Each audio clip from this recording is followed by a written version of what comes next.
করেছি। এই সমস্ত নেতৃবৃন্দকে আমরা নওগাঁর বিএনপি তো আমরা পড়ে না।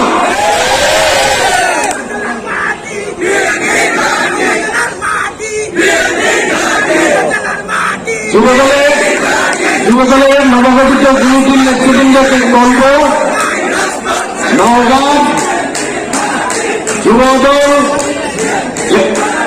14টা ইউনিট আজকে শক্তিশালী। আপনারা শুধু তাদের নেতৃত্ব দিয়ে, সঠিক নেতৃত্ব দিয়ে আগামী দিনে রোডে তুলে দেবেন, ইনশাল্লাহ তারা সঠিকভাবে চলবে। আর একটা কথা, দেশ নায়ক তারেক রহমানের নেতৃত্বে 1 দফার আন্দোলনে, দেশ নেত্রী বেগম খালেদা জিয়ার মুক্তির আন্দোলনে সবাই রাজপথে থাকবেন ইনশাল্লাহ।